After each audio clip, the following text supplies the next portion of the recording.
Yes, I'm recording this video on my phone and I don't care. Yeah, I don't feel like setting up all the different material and the stuff that need to be set up in order to record this. So I'm just going to shoot it on my phone. And it's going to allow a lot of other people who's afraid to create content just to do it. So instead of me setting up my camera, which is over here, I'm just going to shoot it on my phone.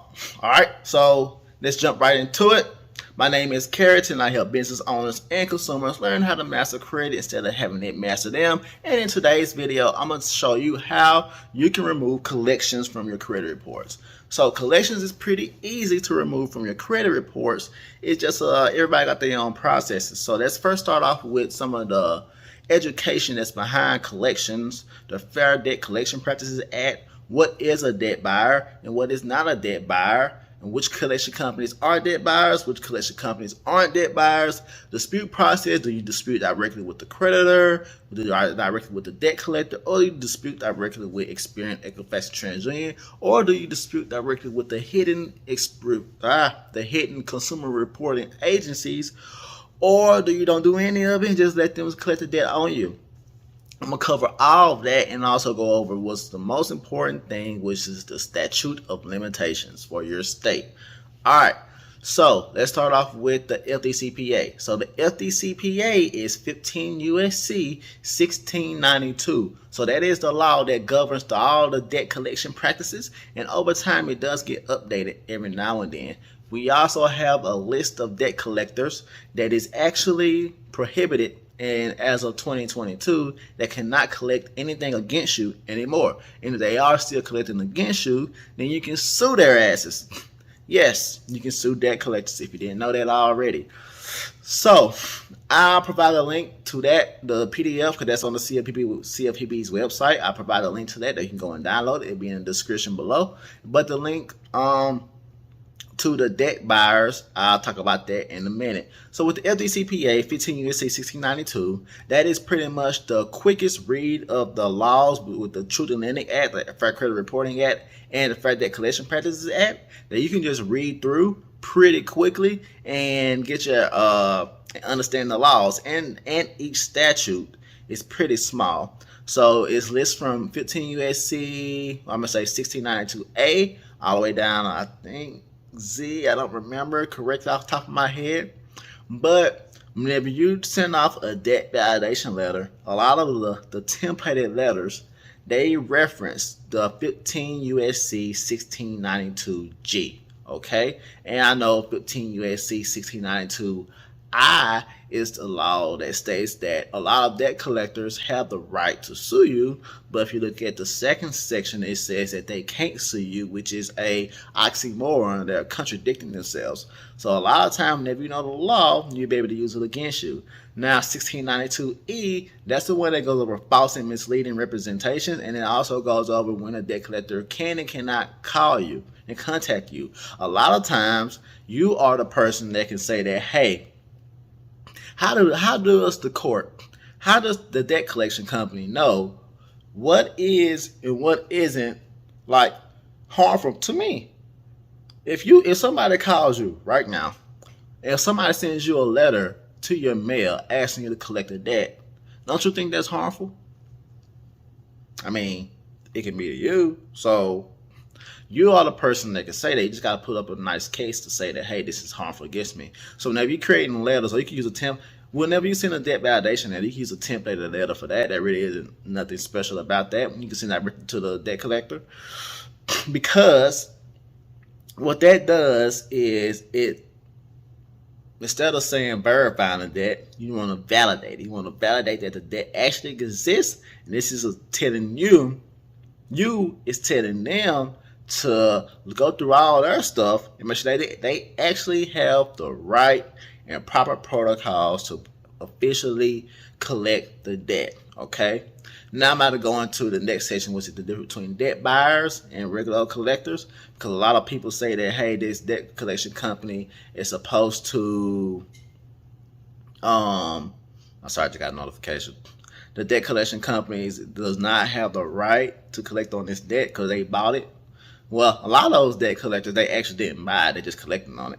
But you got to know what the debt buyers are. There is a list of debt buyers that actually do buy the debt for pennies on the dollar, and they're the ones that has that contract that a lot of you been looking for. So somewhere in the description below, I provide a link where the only thing you gotta do is give me your email address, and I send you the list of all the debt buyers.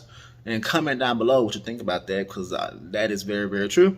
So with the debt buyers, there's another way. You can still dispute the same thing with them, the same way that you would do it any other collection company, but just know that they actually bought the debt. So that's another thing. Now, with the dispute process, what you do when it comes to collections on the, I keep getting messages. When it comes to collections on your credit reports, the dispute method that you want to do is send a debt validation letter directly to those debt collectors.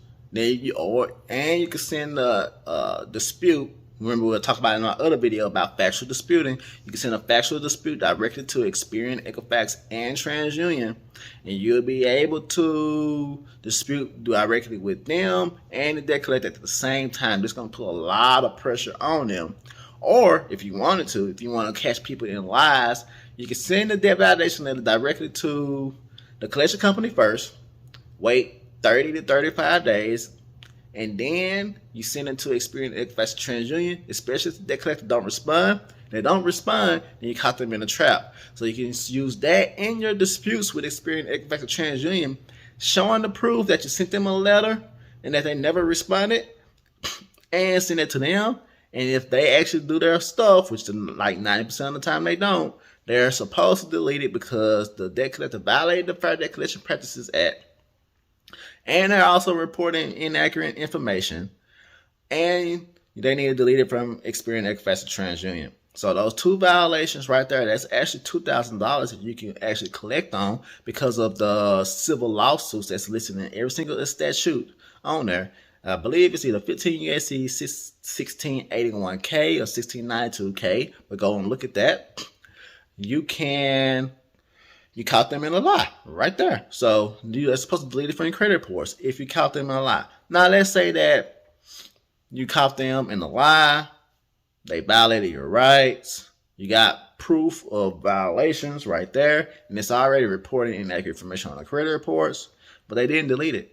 So the next thing that you want to do is file a dispute with the BBB, the CFPB, and the Attorney General, and provide proof that all that stuff was done and that they have violated your rights. So let's say that they still don't delete it from your credit reports. Well, now it's time to sue the butts. So when it comes to lawsuits, it's best that either you can learn how to do lawsuits. I'm not the guy to teach you how to sue people. You go to a small claims court, civil court, all that stuff. Or you can get an LCRA or an FDCPA attorney on your side to help assist with that. Okay? So, now if y'all are still with me, I need for you to like, subscribe, and comment down below, because all that's going to do is boost the engagement of the YouTube video. That way YouTube can push my videos out.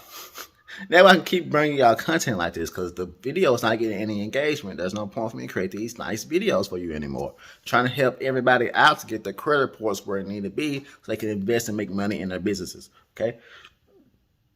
So one more thing to touch on is the statute of limitations. So the statute of limitations, it varies by state, and also it varies if it's an oral, written, or promissory type of debt. So the statute of limitations, it varies by state. So each state got its own time frame, which is basically based off years. So whenever, as soon as that time frame is up from the date of first delinquency and the date that you don't make any other payments on that debt, after that time frame, they cannot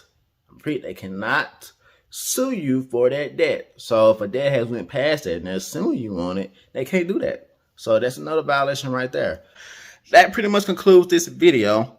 If you found this video useful, like I said before, make sure you like and subscribe. That's all I ask for you. Just push the like button, turn on the post notification bell, because I continue to bring you these videos throughout. As long as the videos getting engagement, that'll help me out a lot. And I'll see you soon.